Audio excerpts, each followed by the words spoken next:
Oke, ya. Ini adalah satu alat evaporasi model lain, ya. Jadi skala laboratorium. Ya, kalau kita lihat, ya ini beda sendiri satu. Ini tadi seperti rotary evaporator juga satu. Ada rotary evaporator lagi satu, dan ada rotary evaporator satu lagi, ya. Ya, ini dari mulai tahun 2004. Ya, 2004. Ini 2008. Ya, ini keren sekali ini. Aduh. Nah, ini pendinginnya, itu juga pendinginnya zaman lama, ini pendinginnya ya 2009. Ini juga 2008 ya, 2008 ya. Nah, bedanya apa sih dengan rotary evaporator? Ini berbedanya tidak banyak, secara prinsip tidak banyak, tapi sama saja. Artinya pelarut diuapin ya dengan cara apa? Dipanasin. Setelah dipanasin terus kemudian diapakan lagi? Ya, setelah dipanasin nanti ditarik dengan yang namanya pompa vakum. Nah, bedanya dengan tadi sebenarnya sama saja, ya ini cuma beda model saja. Ini pakai membran, yang tadi juga pakai membran juga. Kalau yang di kampus masih pakai yang namanya oli ya, beda ceritanya. Ini membran ya, beda. Nah, prinsipnya gimana? Nah, ini nanti dimasukkan ada botol-botol kacanya, ya, botol kaca. Ini yang isinya 12. Nah, botol kacanya seperti ini isinya 6. Jadi ini nanti diambil. Nah, seperti ini. Nah, nanti di dalam situ dikasih air sedikit. Gitu ya, agar supaya apa? Dikasih air supaya rambat panasnya jalan. Ya, rambat panasnya bisa lebih bagus, ya. Nanti sampel dimasukin ke sini. Ya, sampel masukin ke sini. Ini kebetulan ada 6 lumayan besar. Nanti bisa kita tukar ke sini. Ini di settingnya di sini. Ini dicolokin, ini dikeluarin, colok, ambil. Nah, seperti itu. Terus kemudian ditutup pakai bagian atas. Nah, bagian atas ini juga ada pemanasnya. Ini adalah bagian pemanasnya. Ya, di sini juga panas, di bawah panas.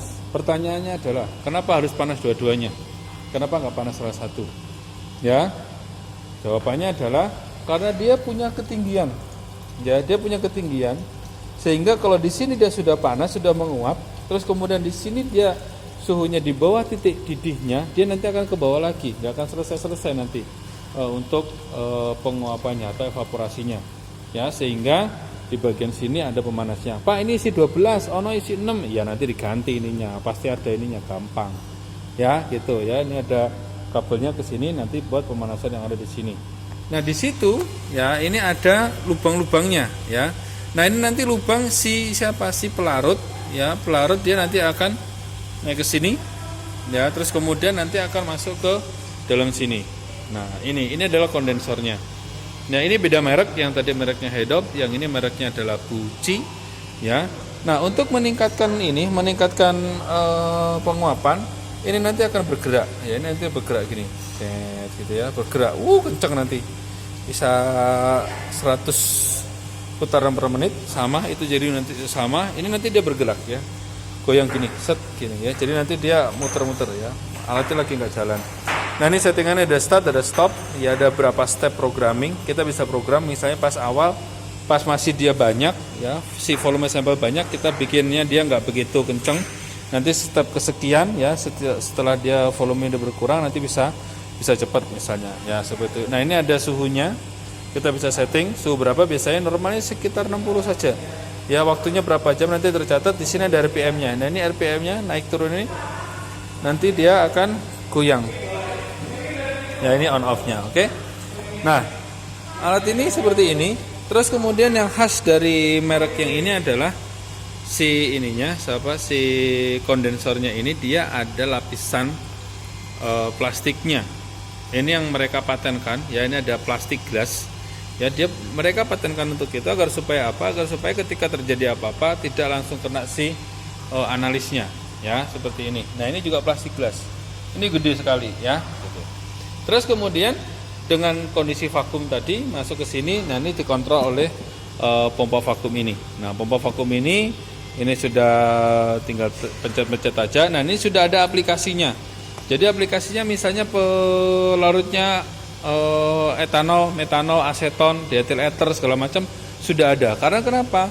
Masing-masing pelarut yang ada di sini ini nanti itu berbeda ciri khasnya. Artinya apa? Berbeda dari titik didihnya. Titik didihnya berbeda, sehingga kalau misalnya langsung digas di sini, ya, langsung divakum, kalau terus kemudian dia misalnya dietilator yang mudah menguap, nanti semua sampel yang ada di sini, ya, yang ada di ini tadi, nanti langsung naik ke atas sehingga apa? Gagal.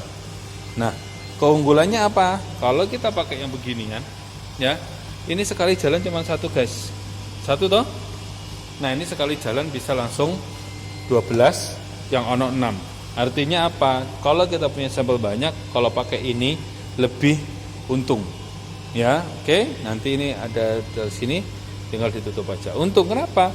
Ya, dengan adanya pompa vakum di sini tadi, pelarutnya nanti akan masuk, ya, masuk ke sini dan tidak akan bercampur lagi. Artinya apa? Tidak ada back pressure, ya, atau tidak ada senyawa yang balik terus kemudian bercampur di daerah sini dan masuk ke sini, ya. Jadi nanti sampai kering, kalau udah kering semua udah pindah ke sini semuanya, udah nanti baru kemudian kalau sudah kering baru di matikan alatnya, ya, dengan cara speednya diturunin dulu, terus kemudian temperaturnya diturunin dulu, baru kemudian di off, ya. Speednya turunin dulu, temperatur timenya dilihatin. Ini buat pencatat saja, suhunya diturunin, terus kemudian nanti tinggal di off saja, ya, seperti itu.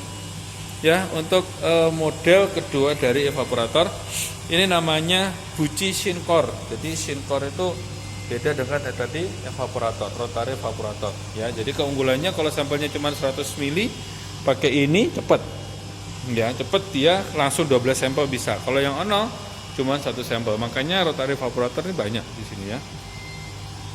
Nah, ini oke. Ini juga sama, dia sistemnya pakai sistem manual, ya. Ini karena orangnya udah jago banget ini. Jadi orang yang operasiin alat ini itu sama saya di kantor ini lebih duluan dia, dari mulai dia kecil, ya.